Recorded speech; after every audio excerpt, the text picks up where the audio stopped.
What if I told you that you could make changes? Changes to your genetic code to better who you are. What will you change in the 6 billion letters of your DNA? Well, I asked this because it took Mahindra 5 years to find the right match. 5 long years of research and development to finally unleash the Mojo.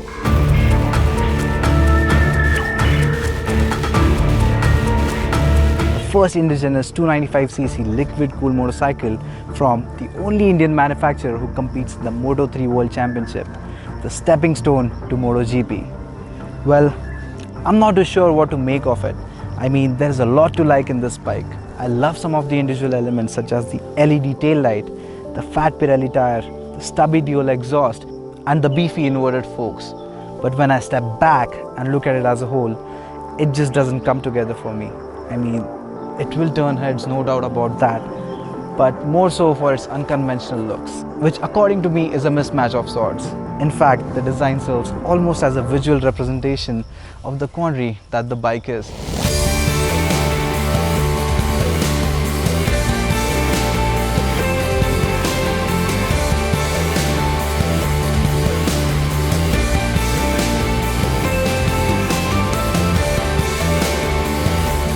I'm not sure how many of you know this, but the first ever teaser released by Mahindra a few years ago showcased the Mojo being tested on a racetrack. That is what it was meant to be, a sporty naked, and the evidence still lies in the equipment that the Mojo boasts of. The dual exhaust design like on Mahindra's Moto3 race bike, largest in class 320mm disc up front with radial calipers, super sticky Pirelli Rosso 2 tires, closed loop fuel injection system, instrument cluster with shift light and top speed indicator, and the list, well, it just goes on.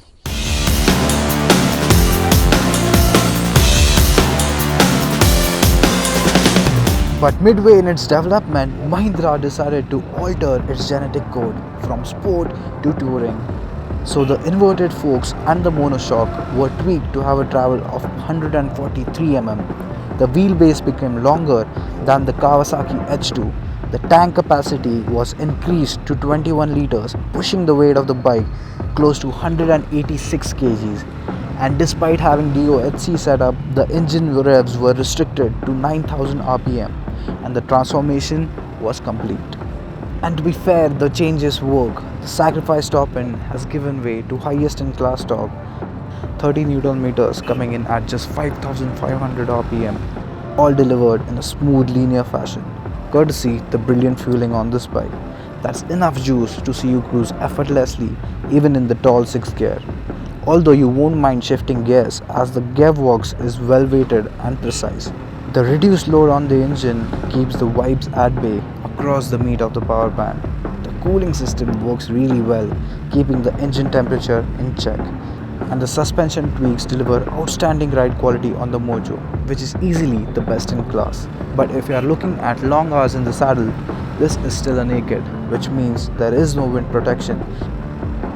And the ergonomics, though nice and upright, don't support the back too well. But what has taken the biggest hit is the sporting credentials of the Mojo. Weight, the long wheelbase and raked out front makes for slow turn-ins and poor feedback from the front. And even if I decide to blindly trust the grip from the Rosso 2s, the bike's poor cornering clearance severely restricts the lean angle. I mean, the side stand scrapes when start leaning left and the exhaust heat plate on the right. That's quite a waste of really expensive resource if you ask me. The brakes are the same. They fail to deliver both in terms of bite and feel despite their size and high-end equipment. Probably upgrading the brake pads could solve this. Honestly, I feel that the CBR 250R still makes a stronger case when it comes to long distance touring in the same price bracket. The fairing offers more appeal and protection. The engine and the gearbox are just as refined, if not more. And it comes with ABS as an option. And the best thing for me is that it strikes the right balance between sporty and touring. It is comfortable yet track-worthy. And although the Mojo can handle broken tarmac or unpaved roads, still, if you want to go off-roading, Himalayan will be your best bet thanks to the ground clearance and long travel suspension. Make no mistake, I have high praise and regard for Mahindra for what they have accomplished with the first generation big capacity motorcycle. I mean, the level of refinement on this matches some of the motorcycles which have been on the market for years and years together. The only thing that I wished, being a racer, is that Mahindra had persisted with the original genetic recipe for the Mojo and given us a real taste of the racing pedigree that has put India on the map.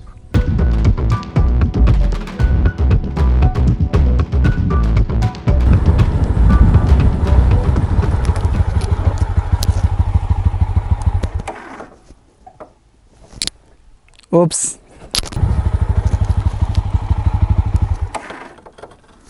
Dude, ये unbelievable है.